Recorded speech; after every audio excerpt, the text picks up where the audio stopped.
Hey everyone, today we're diving into another terrifying case. Please support my channel by hitting that subscribe button and turning on the notifications. At the mercy of the elements. The world is such that accidents can happen anywhere. Even the simplest, most routine situation can turn disastrous.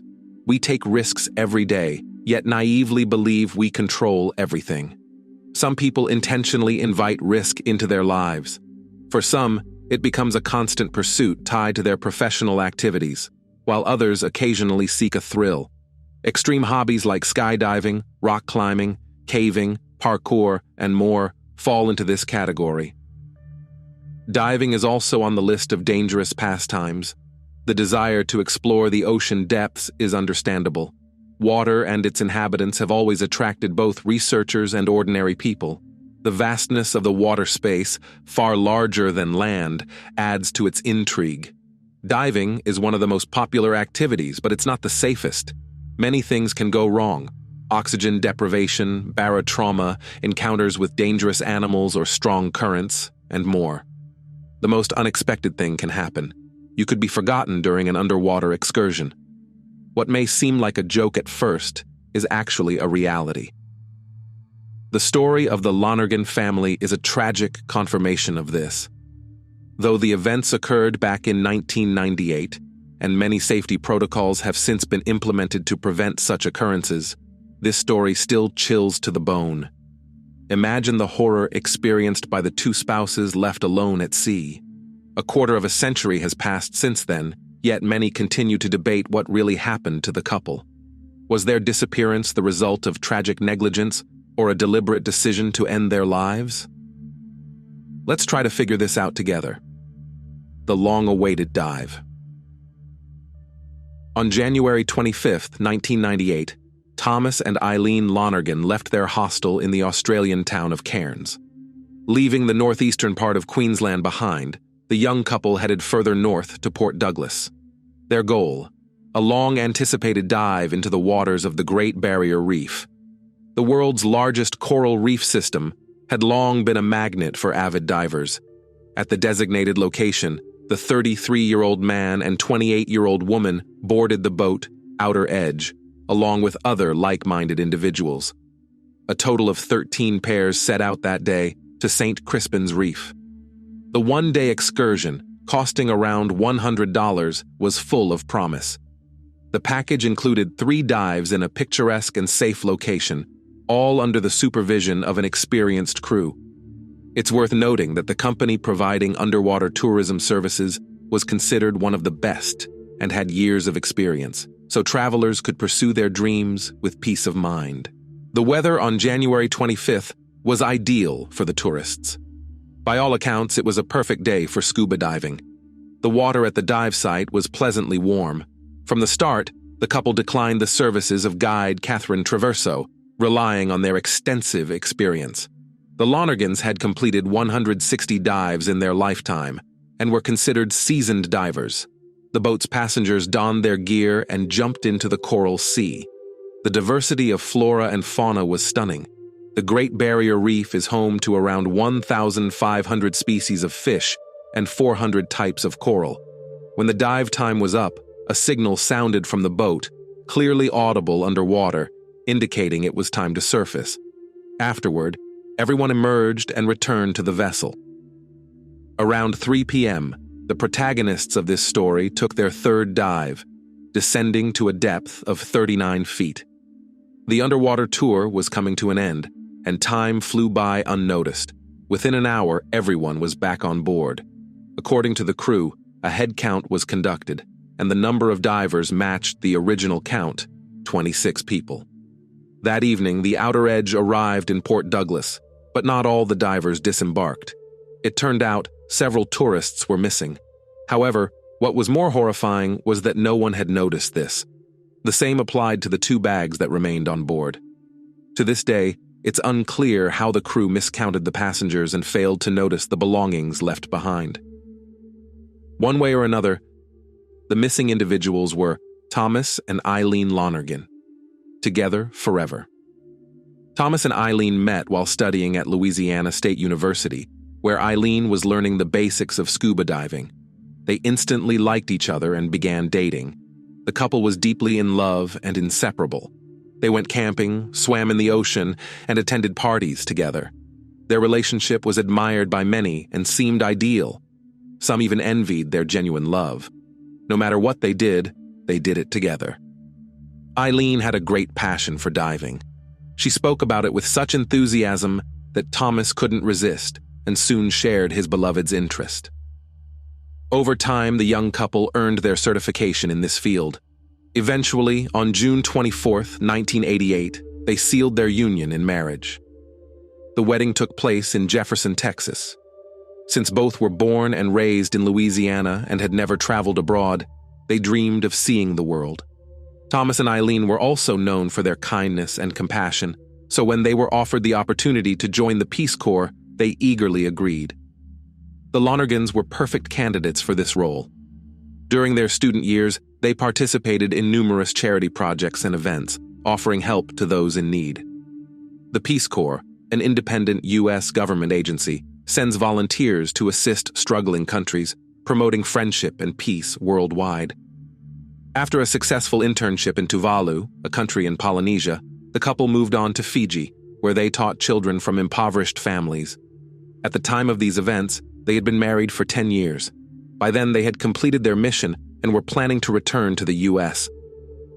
However, the Lonergans had one more wish: a world cruise. They wanted to visit famous places and take in the local beauty. Their return home was scheduled for March 1999, but first, they had a long and exciting journey ahead: the Great Barrier Reef. As avid divers, the couple had long dreamed of seeing the wonders of the Great Barrier Reef. This is why they ended up in Australia. The local attraction is renowned worldwide. Did you know it's the largest coral reef system on the planet? Created by marine organisms, it's a truly unique natural marvel. Its area surpasses the size of some countries and is even visible from space. The Lonergans wanted to capture this wonder in their memories forever, knowing it might not last. You can't imagine how Thomas and Eileen saw it back in 1998. Today, much of the ecosystem has vanished. Once vibrant and diverse, the corals have become bleached. While not dead, they are at high risk of disappearing forever if they become diseased or are exposed to destructive external forces. Even a slight rise in water temperature can cause this. For optimal coral growth, water temperatures need to be between 72 and 81 degrees Fahrenheit. The beauty of the Great Barrier Reef can still be enjoyed today, but in the face of the greenhouse effect, its days are numbered.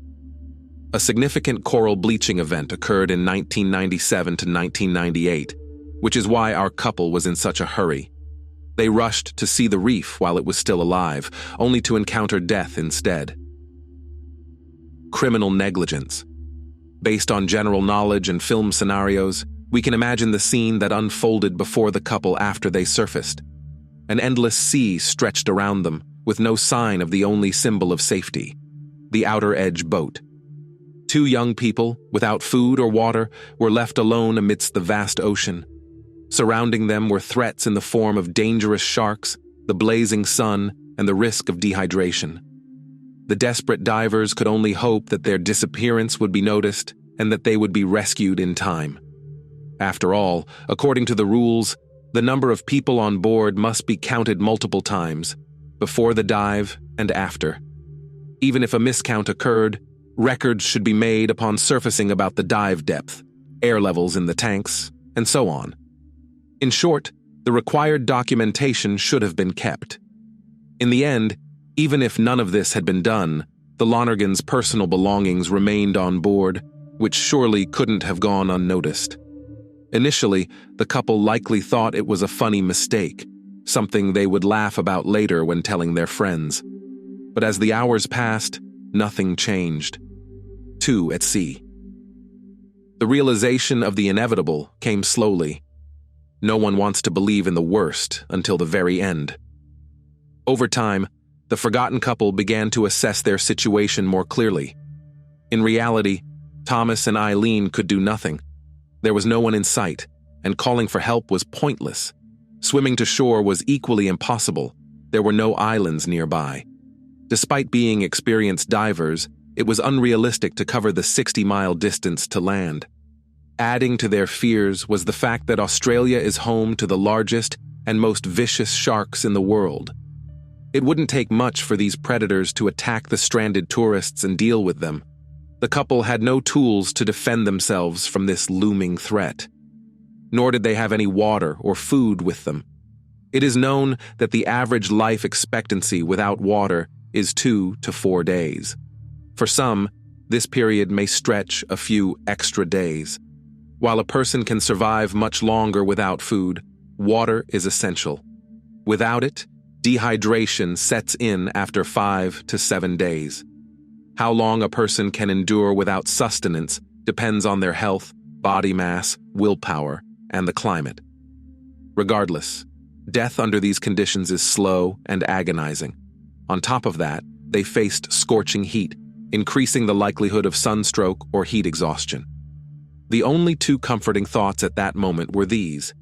First, they were not alone in this situation, but together, as they had always been. Second, as divers, they were unlikely to drown. Their gear included buoyancy compensators, which are much more reliable than life jackets. The next danger they faced came in the form of strong winds and powerful currents. They were being carried farther and farther away. Even if someone began searching for them after a while, they would no longer be in the same location. The most tragic aspect, however, was that there were pontoons just 1.5 to 2 miles away. These floating platforms, anchored to the ocean floor, provide a place to rest. Had the Lonergans known about this, things could have been very different. They could have waited for help in relative safety, resting, and even sleeping. But alas, a different fate awaited them.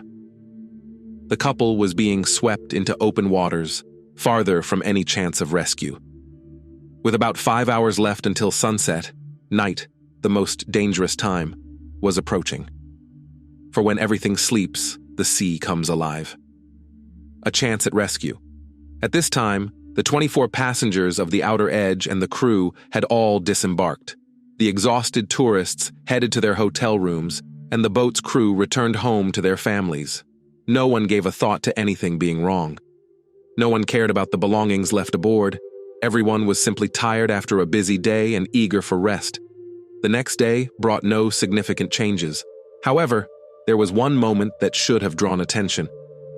Another group of divers visited the Great Barrier Reef.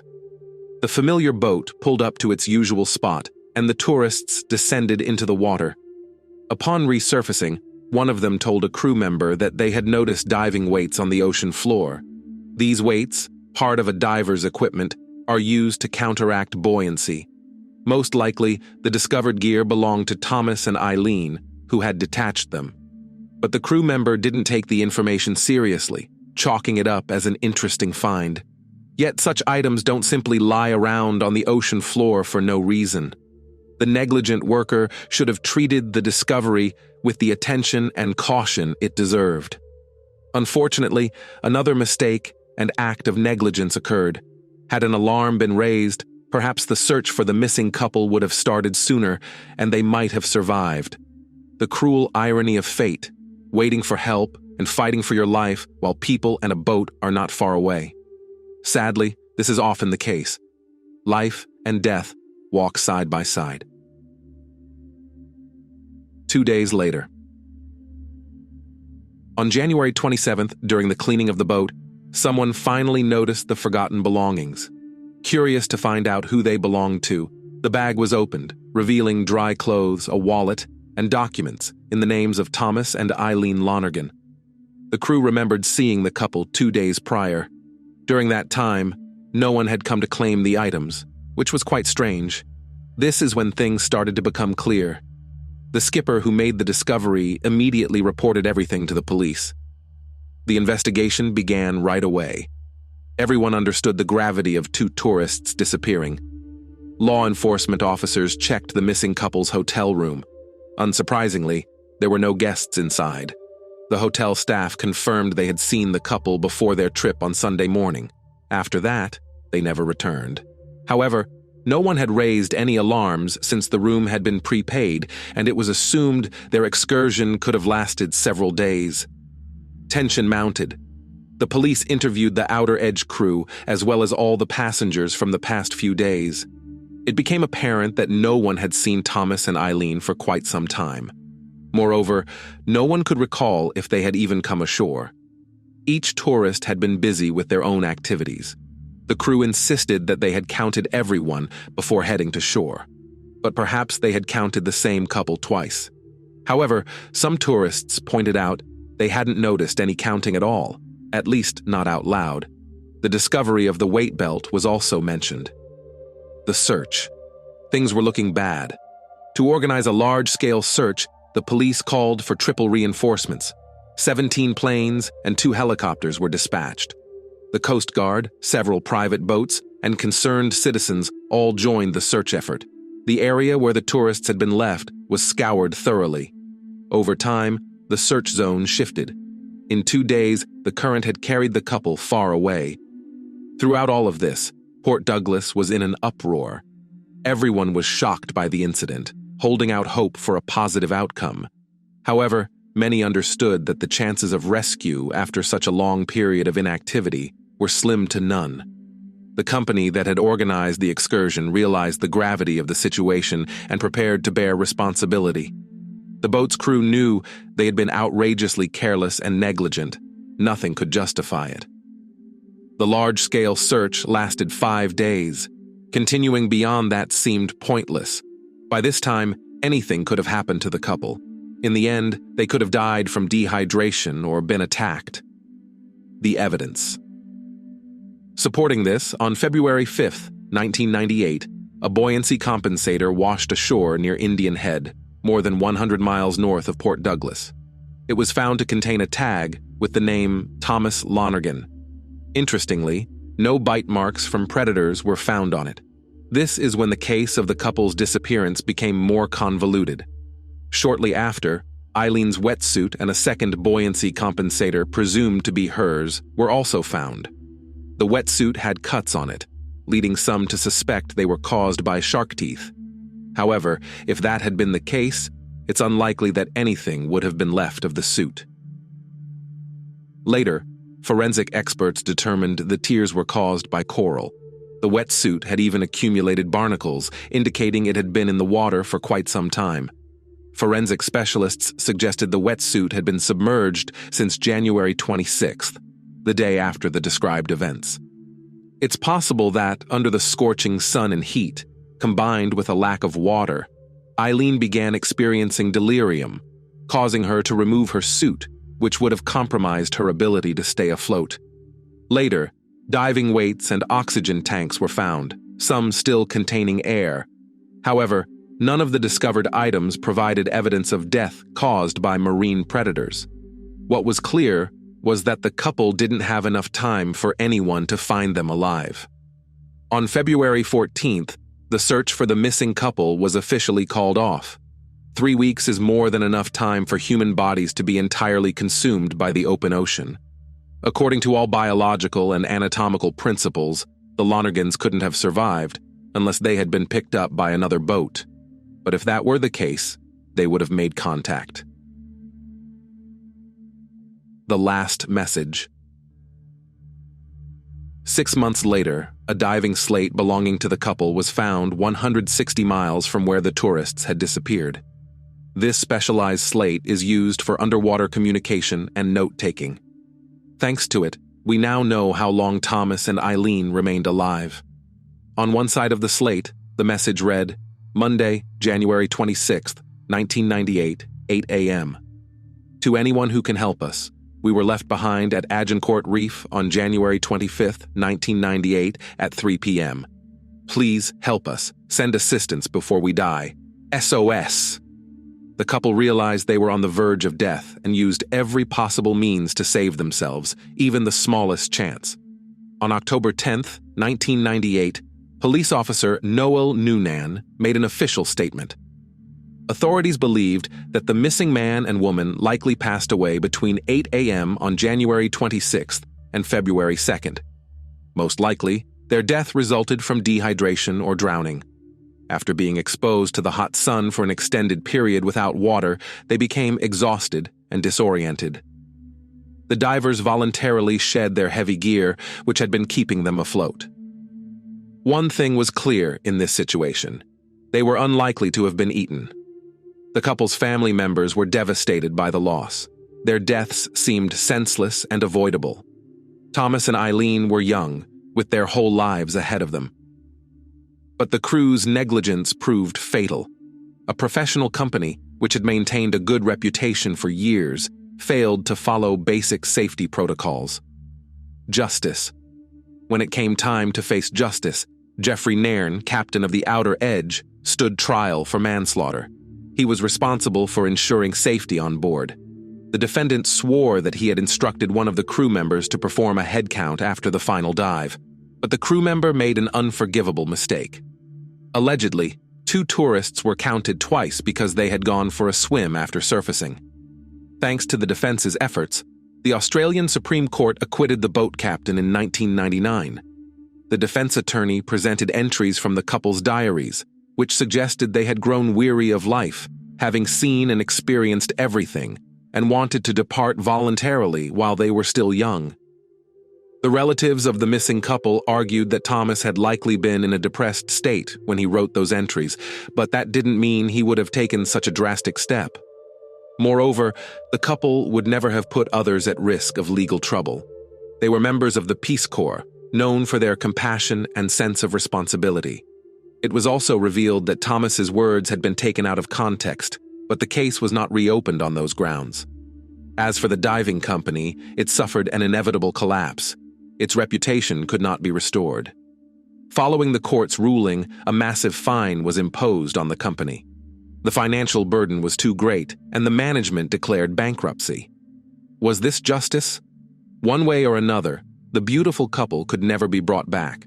They had been left to face a horrific death in open waters. To this day, their bodies have not been found. Version 1.